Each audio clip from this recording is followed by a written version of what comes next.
Hello everyone. It's really good to see you all again through this e-content video.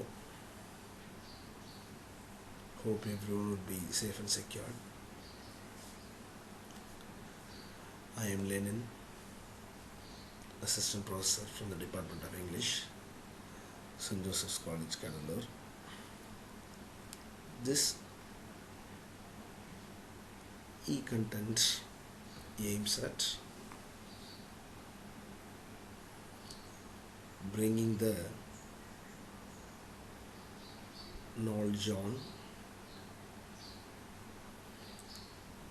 a drama by an Indian author, Girish Karnad.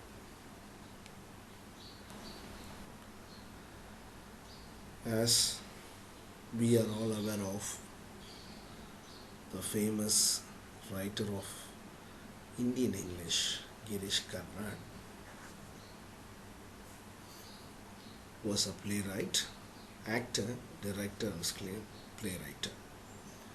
A multitude personality who dominated 70s, 80s and the earlier part of 90s drama in Indian scenario. Actually, he started to become very popular only after the death of Jawaharlal Nehru in the year 1966. He wrote all his works in Kannada. Later, his works were translated into English and other Indian languages, as it is notably done. His notable works include Yayati, Tughlaq, Hayavadana and Nagamandala.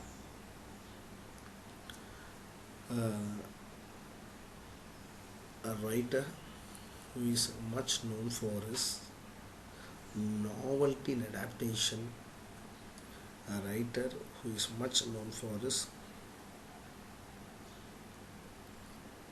newness, innovation techniques through his plays. None other than Girish Karnad, a known personality. He is not only a writer but also a known actor in South Indian languages, film industry. What is this all about? Why this is called as Hayavadana? What it says, what it conveys, how it reach, what's the reason maybe the author might have written this Hayavadana, what he wants to convey through the play, nothing but incompleteness, human turbulence, trial and errors. In this play, the author clearly handles the temperament of the individuals, three individuals, along with the subplot, as well as he ridicules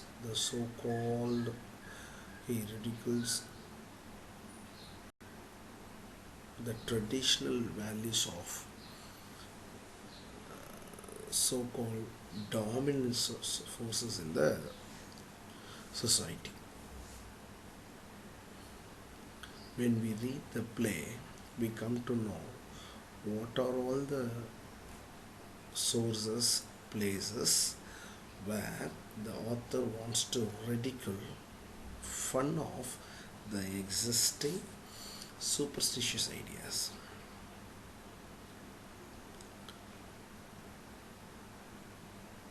So as far as the play is concerned, the concrete characters are Padmini, Devadatta, Kapila and the children. The divine character is Lord Ganesha. Actually, the play begins with the invocation to Lord Ganesha. The play has animal characters too. Hayavadana, the horse head. where the author got influences for making this play, for composing this play, was from Thomas Mann's The Transposed Heads. For an influence for Girish Karnad, Thomas Mann's The Transposed Heads. But the Indian tradition, the Indian values, the Indian myth, the 11th century tale, Kada Sarit Sahara, this is where the author Girish Karnad got all his influences for bringing the theme of Hayavadana, that is incompleteness, incomplete individuals, how they were formed, how they were conceived, how they were came into existence. That's because of the myths, the legendary stories, the tales which the author had come across during his lifetime.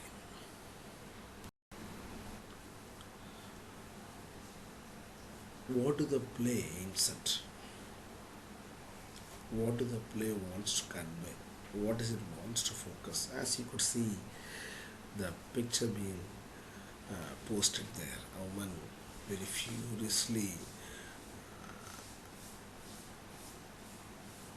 having the heads of two gentlemen on each of the hands. What it conveys. Search for completeness. As the play goes for, it's a play which focuses on the search for completeness, the quest for perfection. In the previous slide, I made a comment on how the author made invocation to Lord Ganesha in the beginning of the play. Purposely it was done by the author. Why? Because, as we are all aware of, Lord Ganesha has the head of an elephant, body of a normal human being. The author clearly makes a distinction in the very beginning of the play that he is going to ridicule the entire Indian tradition and myths. Next, fundamental ambiguity of human life, the fundamental search, the fundamental temperament of human life, what the life is all about, how it is made up of, how we people search or how we people run after the identity. How does the play, being based in myth, how the author used myth, and how the author fused myth with the play. This story has all the mythical base. In the previous slide I made, Kada Sarit Sahara, though it may be called as Thomas Mann's Transposed Heads, the deeply rooted Indian legendary tales and myths functioned as a driving force for the author to produce, to create such a sort of play. The character of Hayavadana, horse-headed man, head of a horse and body of a man, is mythical about a horse who were called as Gandharvas. The story of Padmini, in the previous slide, we seen a woman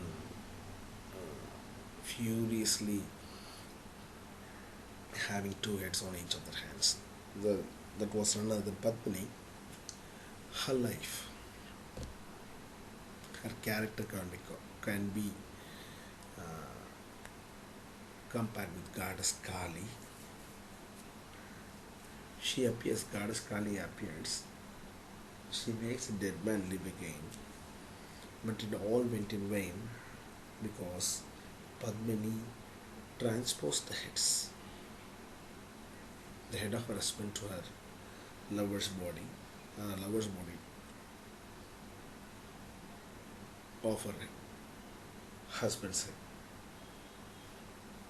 This is how the play is neatly twinned and the play is neatly knit in order to bring or in order to raise the sympathy of the readers on Padmini. You cannot expect Goddess Kali to appear before you.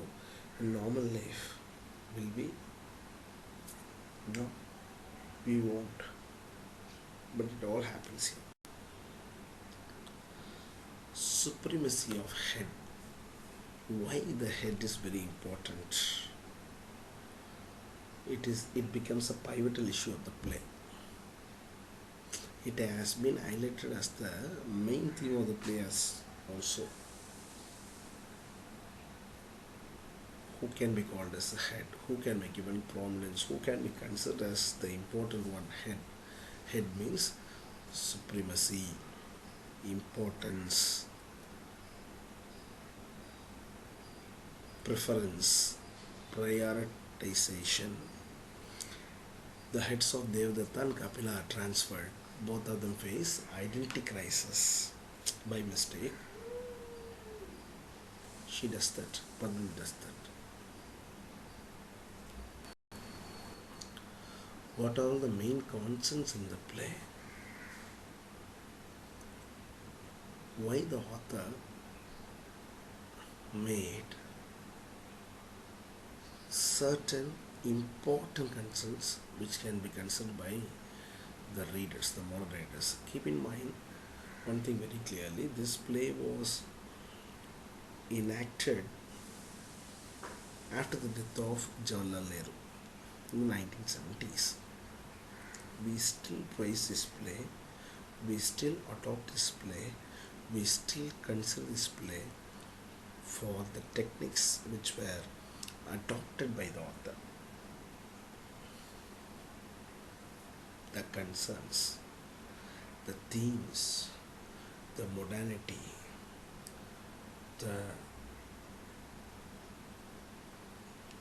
how the tradition has been shackled by his radical thoughts. For example, incompleteness. You cannot invoke Lord Ganesha in the beginning of the play as you do in your day-to-day life. It's a sheer or beautiful employment of how the theme of incompleteness being employed in the beginning of the play, noticingly. And then ideal real conflict. Ideal, which one is the perfect one, which one is the real one?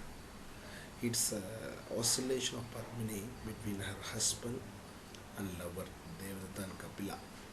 Indecisive human nature, very quick, indecisive human nature. You can find the characters represented, even though Devadatta is a man of thoughts, he is a wise man, the decisions made by the characters during occasions were indecisive. Then becomes the main theme of the play, identity crisis,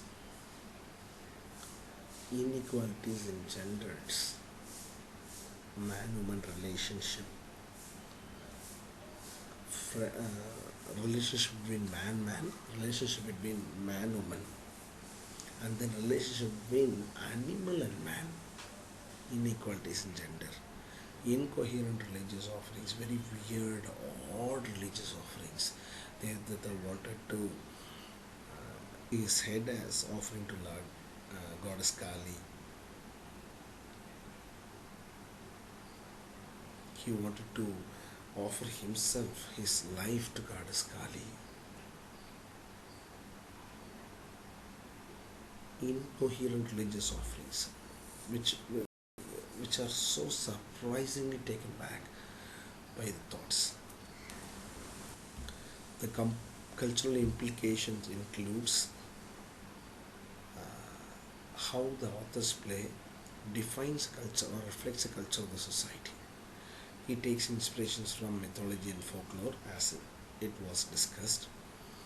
So man's search for his own self-identity among the web of complex relationships. Here we have relationship of friends, relationship of lover, relationship of husband and wife. Devadatta is a stereotypical male Brahmin, whereas Kapila Kshatriya. Here, the caste of the men also plays a major role. Why? Because the portrait as a Brahminical man, Devadatta is destined to be a wise person. But Kapila, who exposes all sorts of characters related to his nature, clearly picks him as the best one. We need to judge people on their performance. Both are unique, both are important, they perform very beautifully, but till the arrival of Padmini. This play also shows light on existentialism, how the individual's quest for individuality and assertion of the self, despite their limitations and failures, motive for incompleteness, a broken tusk and a cracked belly. These are all the motives of Lord Ganesha. The techniques used by the author includes mask, dolls, which play a major role, which play a unique role in the second act. Bhagavata, the narrator, chorus. Keep in mind, chorus is being used by the author. Humor, expressionist techniques, Indianized expression and symbolisms. Hope this video will clearly help you to understand that 20th century modern play Hayavadana by the Indian author Girish Karnad. Thank you for listening. Thank you once again.